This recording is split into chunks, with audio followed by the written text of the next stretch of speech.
Bonjour à tous. Alors aujourd'hui, on va avoir 5 minutes pour aborder une question que tous les parents se posent. Mon enfant a-t-il un TDAH? On va voir ensemble les critères utilisés par les professionnels, mais avec des mots simples. Allez, c'est parti!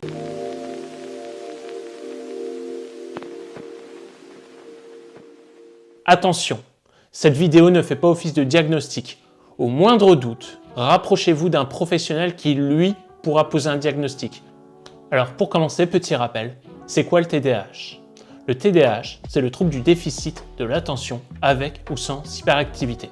C'est un trouble neurodéveloppemental. Ça veut dire que le cerveau gère différemment l'impulsivité, l'émotion et l'énergie. Il ne s'agit pas d'un enfant mal élevé ou d'un enfant paresseux, c'est juste un fonctionnement différent.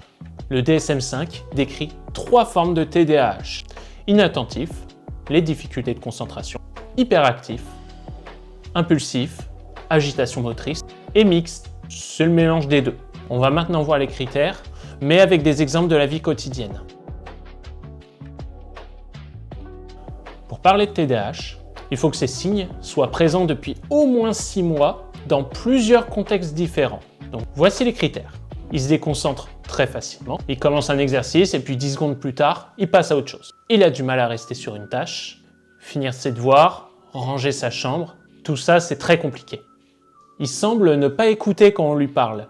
En fait, l'enfant on lui parle mais on a l'impression que la consigne, l'information, elle rentre pas. Il a du mal à organiser ses activités. Cartable en bazar, devoirs oubliés, très souvent.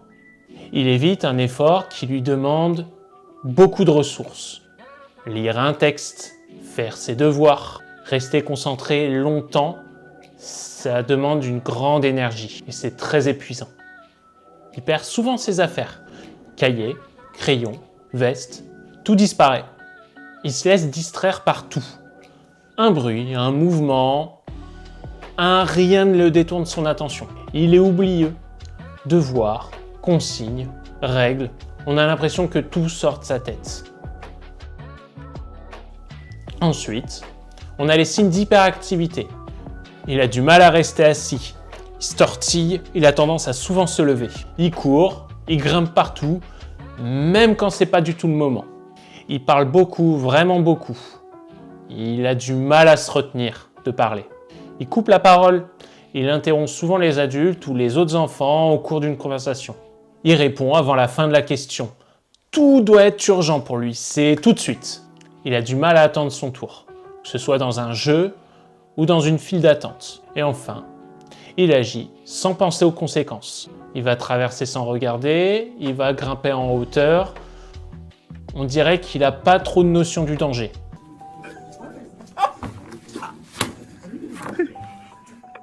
Important. Il y a aussi d'autres critères pris en compte par les professionnels pour savoir si on a vraiment la présence d'un TDAH. Les comportements doivent être présents avant l'âge de 12 ans. Ils apparaissent dans au moins 2 environnements. Il y a un impact de ces comportements sur sa vie quotidienne. Les impacts, par exemple, ça peut être les résultats scolaires, ça peut être la vie sociale de l'enfant. Et surtout, et je tiens vraiment à insister là-dessus parce que des fois, il y a des parents qui pensent avoir un enfant TDAH, mais on n'oublie pas que ça peut être expliqué par autre chose. Ça peut être expliqué par des troubles de l'anxiété, ça peut être expliqué par des difficultés de sommeil, ça peut être expliqué par un contexte de vie très particulier. Et souvent, les professionnels, c'est ce qu'ils vont chercher avant de savoir si oui ou non l'enfant est porteur de TDAH.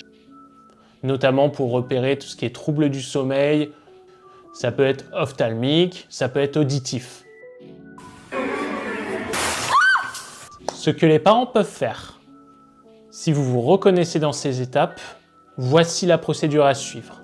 Parlez-en à votre médecin ou à un spécialiste. Faites une évaluation complète. Passez par un neuropsychiatre, un psychiatre ou un psychologue. Ne culpabilisez pas. Le TDAH, ce n'est pas la faute de l'enfant, ce n'est pas de votre faute non plus. Le TDAH, une fois qu'il est diagnostiqué, il ne disparaîtra jamais.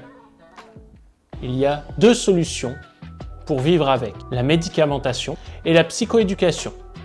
Ça, c'est mon métier. Je vous en parlerai dans une prochaine vidéo. Je vous invite également à aller en description Dans la description, il y a le lien de tous mes réseaux et il y aura notamment mon numéro de téléphone, l'adresse mail pour me joindre. Posez-moi vos questions et si vous êtes du secteur amiénois ou dans l'Oise, autour de Beauvais, on va même pouvoir se rencontrer. À travers la psychoéducation, je vous ferai découvrir les aménagements possibles, que ce soit à l'école ou à la maison. Si ce sujet vous intéresse, n'hésitez pas à vous abonner, à activer la cloche, mettez le meilleur pouce bleu que vous pouvez mettre sur ma chaîne et surtout, si vous avez des questions, n'hésitez pas à mettre un commentaire ou à passer directement par la description. Vous allez sur mon Facebook ou sur mon site internet, vous aurez tout ce qu'il faut pour entrer en contact avec moi. Sur ce, je vous souhaite une bonne journée.